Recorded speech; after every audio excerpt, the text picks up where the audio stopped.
Qui est Emmanuel Macron? Moi, je l'ai. Ouais. Qui est Brigitte? Je sais, je l'ai aussi. On va y revenir, Ben.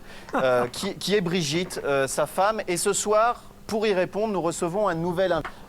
Ben, vous avez d'ailleurs entre les mains la première copie de français corrigée, donc d'Emmanuel Macron, corrigée par sa maîtresse, son professeur. Quelle était la note? Alors, il faut savoir qu'on est sur des notes très impressionnantes dès le départ. Ouais. Je dis des parce qu'il y en a 4. Ah, pour une même copie? Pour une seule et même copie, donc ça vous montre tout de suite un peu le niveau. On est sur 34, 56, 78, 90. Avec cette annotation, appelle-moi même tard.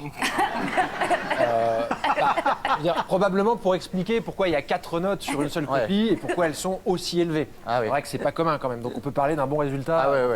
On peut parler d'une très bonne note. J'ignorais d'ailleurs que les profs pouvaient attribuer ce genre de notes. Alors, il faut savoir que ça, c'est des barèmes qui ont complètement disparu. Non, aujourd'hui, les bonnes notes, ça commence plutôt par 0,6. D'accord.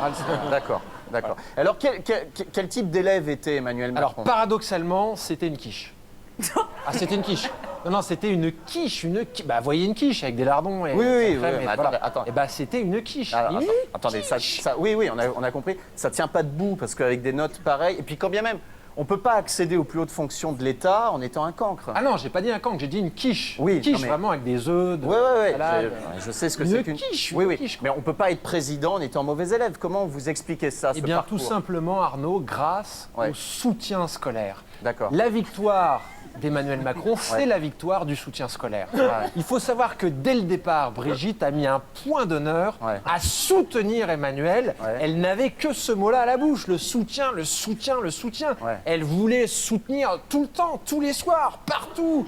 Chez elle, au restaurant, dans la voiture, à l'hôtel, c'était du soutien, du soutien, du soutien. Et il y avait un tel échange intellectuel entre eux que même Emmanuel finissait par réclamer ce soutien, même tout seul, chez lui, à l'âge où la plupart des adolescents vont préférer les jeux vidéo ou la masturbation. Pardon? Non, bon, peut-être pas les jeux vidéo, mais je veux dire... et voilà, lui, il réclamait ce soutien tout seul dans sa chambre. Ah oui, donc on avait affaire déjà à un gros bosseur. C'était un obsédé. Il avait cette obsession très jeune de l'avenir de la banque, de la France. De la Banque de France. De la Banque de France. Alors, revenons-en à cette fameuse copie que vous avez entre les mains. Ben, quel était le sujet donc Alors, il faut savoir qu'elle était très dure. Elle lui imposait des sujets extrêmement difficiles qu'aucun autre élève à part lui n'avait. Là, j'en ai un, par exemple, c'était est-ce que tu es dispo demain soir? Un sujet comme ça en français? Ouais, c'est écrit en français. Moi, je sais lire que le français. Non, mais alors donc qu'est-ce qu'il a rédigé donc Alors, écoutez, le mieux, c'est que je vous lise les préliminaires. Enfin, je veux dire son introduction. Ah oui, parce qu'il a tout de suite introduit ça. Tout de suite, il a introduit son plan. Ah, son plan. Ouais. Ah oui, d'accord. Donc c'est très clair tout de suite dans la tête de Macron qu'il s'agit d'un plan. Ah bah forcément, c'est un plan à deux... à deux parties. D'accord. Alors, c'était ma question. Donc, combien de parties? Donc, je rappelle le sujet. Ben, es-tu dispo demain soir? Ah non, moi je suis pas... C'est gênant là, Arnaud. Non, je parle de la réponse de Macron, je vous parle pas à vous. Ah oui, pardon, oui, d'accord, ok, voilà. Donc alors je vous le lis. Oui. Donc, madame, pourquoi les autres élèves de la classe n'ont pas le même sujet que moi? Voilà. Et c'est fini, sa rédaction est finie. Ouais. Ah ouais. Donc on sent déjà le mec très... l'esprit de synthèse, clair, concis... direct, pas de... Et alors comment ça se fait que vous avez cette copie entre les mains? Alors, je vais vous faire une confidence. Bon, voilà, j'étais un peu pote avec Emmanuel. D'accord. Ouais. Ah, vous étiez copains? Ouais, mais j'ai pas trop envie d'en parler parce que je suis pas sûr que les Français qui viennent de les lire s'intéressent à ce genre de choses. Mais c'est vrai qu'on est... quand on était en prison, on était inséparables.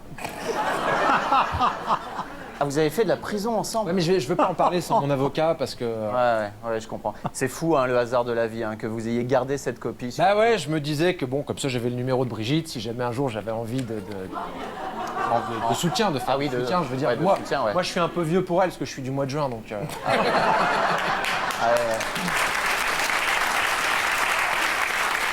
C'est vrai que...